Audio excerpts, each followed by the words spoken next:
Rodgers' finish was disallowed when VAR deemed Diego Carlos to have fouled goalkeeper Michel Di Gregorio in the air. Do you like that? I was quite proud of the fact that I got that. Yeah, me too. The Villa gaffer Unai Emery spoke to the media following his side's goalless draw to Juve last night and questioned the referee's decision-making process behind ruling out the goal. He gave us goal, but when he changed, I was a little bit strange.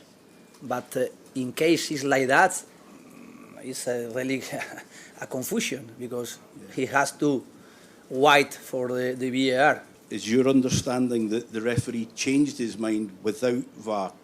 I don't know exactly, but I think so. You think he changed? I think he did it. It's an interesting one. I mean, as you alluded to at the top of the show, that decision is different in the Premier League to European football. What did you make of it, though? Was it a foul on the goalkeeper? I think it was a little bit soft. I didn't think it was a foul. I get it. You almost have to. It's almost different rules, and the referee different in the European game. But I think if that's in the Premier League, I don't think it's a foul. I think they'll look at it and then go, because they have to, and they'd go, no. There's not enough evidence to overturn that to say it's a clear obvious error. But in Europe, you're always going to get that. For whatever reasons, you're always going to get away with that. That sort of challenge. That contact, player to player, is never a foul, right? No. It's never a foul. Nope. So that means that goalkeepers factually do get more protection. Yeah, they do. They shouldn't, though, should they? No, it's not. And it's almost like one of those things as well, where, you know, when someone's put a long pass in and the defender's running back towards his own goal and he's trying to shepherd it out for a corner, for a goal kick or a throw on, and the moment the attacker touches his back, it goes over, he always gets the foul. Yeah. It's a little bit like that type of scenario where even if the attacker just puts one finger on the back, it's almost the referee goes foul.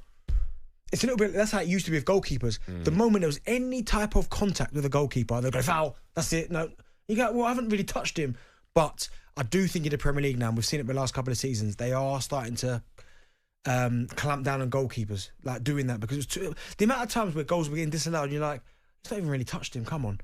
But again, Champions League football, European football is just different.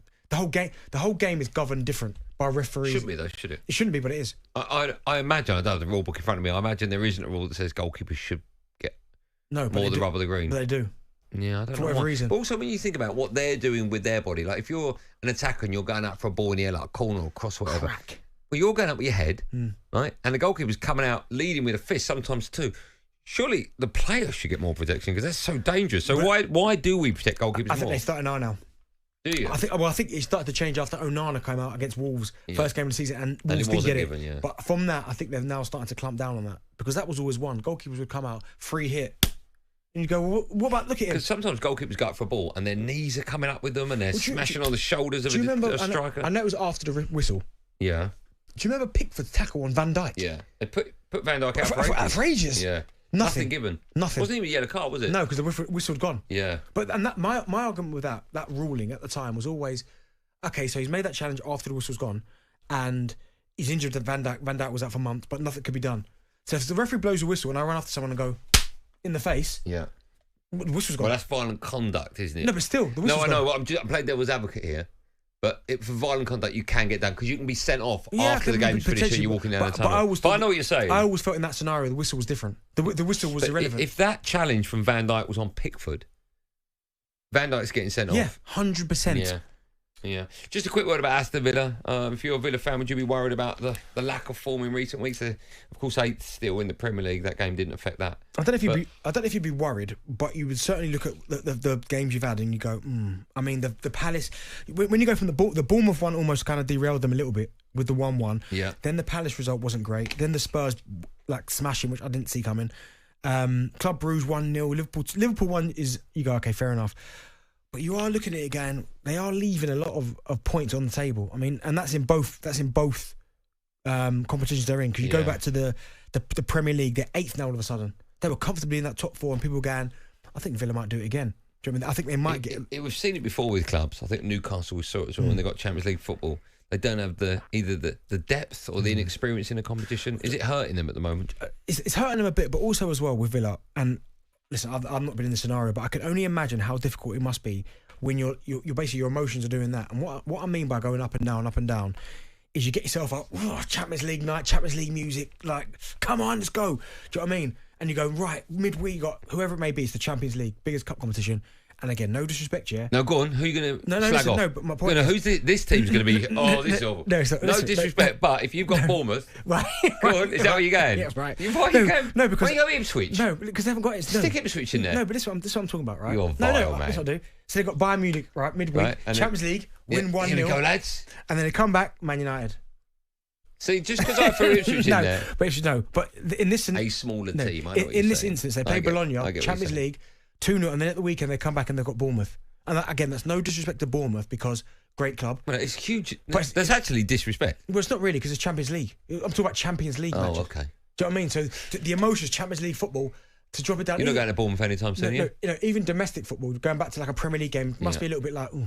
And that's why maybe Unai can maybe rotate one or two. Because you're going to have players that are not playing the Champions League that are hungry to play in the Premier League. Let's take a quick call on Aston Villa and, of course, goalkeepers. Do they get too much protection? Kelvin is first up. Hello, Kelvin. Hi, how are you doing? You okay? I'm great, man. How are you? Yeah, not too bad. Not too bad. What would you like to say, Kelv? Well, you know, I'm a former goalkeeper myself, you know, and, you know, I played at a decent level as well. I played at the 2006 World Cup for Trinidad and Tobago. Hold on a second here. Hold on. Did you say a decent level and then said you went to the World Cup? Yeah. Is your last name Jack? Yes, that's my You're last Kelvin name. Jack, are you? Yes, I am. Wow. How are you, Kelvin Jack? I'm all right. Two first names, isn't it? You say you played at a decent level? Yeah, well, the whole thing, when I came over here, the plan was to play in the Premier League, but, you know, I had bad tendonitis, so that kind of stopped my progress, but, you know, still got into the World Cup squad and you know, I'm saying don't underplay yourself. You played at a very high level is what I'm saying.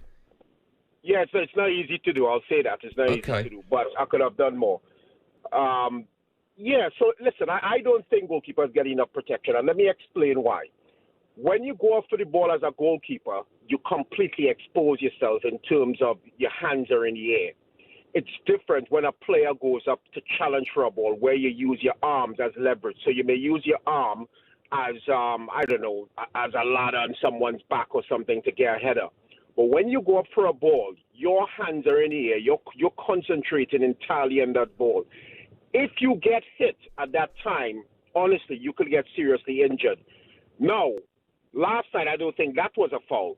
I felt that was soft. But I think in general, in England, I don't think goalkeepers actually don't get enough protection, in my opinion, in England. Can I ask, you played in the 2006 World Cup, right? Yeah. Do you play in the game where England beat you 2-0? He missed it, I think, injury. I missed that game. I was injured, and Peter Crouch always see him, honestly. I want to see him in person. I'm so angry with him still. But that's Shaka Hislop, right? Yeah, well, was it Shaka? It's Shaka Hislop played in the England game, yeah. Yeah. Kelvin, do you injure your calf? Yes, I did my calf, yeah. I don't know why I can remember that. What would the score been if you would have been in goal? I would have come for the cross, that's all. Hey, what a pleasure and an honour to speak to you. What are you up to nowadays? You coaching? I did a bit of coaching. You know, I'm actually on my way to see my boy's at Tottenham now. He's a goalkeeper as well. All right. So I'm on my way there to see him train tonight. How old is he? He is 13 years old. Wow. Yeah, he's 13 years old. We've talked before about how difficult it is for clubs to bring youth through in the goalkeeper position. It very rarely happens. How good? Tell me a bit about him. You're obviously going to big him up because he's your son, but how good a player is he? No, I'm not going to big him up. I'm being realistic. I'm not one of these parents that's starstruck and try to fool the kids that it's going to be easy. It's a very, very difficult role, and you know, unless you work really hard and you're totally committed and have that discipline, you know, then you may have a chance. There are no guarantees, but you'll have a chance. Yeah, agreed. He's got to work hard, but he's a very good goalkeeper. Do you think he's got his dad's talent, or do you think he's a really good goalkeeper? he has both. He has both now, but seriously, he's a talented boy. Good. Well, listen, we wish him all the very best. How exciting is that? And Kelvin, we're flattered and honoured you listened to the show, you listened to Drive, and you phoned up. And what a pleasure to speak to you. Thanks, man. Absolutely. Have a good one. You too. Nice one. Thanks, pal. Take care. Thanks, Bye. you too. Bye. How nice is that? Right. Isn't it great when you're just doing a show and a World Cup goalkeeper phones you up for a chat? It's like, you know when a random person just calls you up, like, but a little bit like the AJ Tracy situation as well, when he just phoned up out of the blue. I quite actually like that. We welcome. You we welcome can't link everybody. Kelvin Jack, a player that's played at the World Cup, to AJ Tracy. No, but I'm just talking about people that are in the public Yes, eye. I know. That just. But that's cool, though, right? talkSPORT Drive with Andy Goldstein. Monday to Friday afternoon from 4 on AM, on DAB, via the talkSPORT app and on your smart speaker. talkSPORT.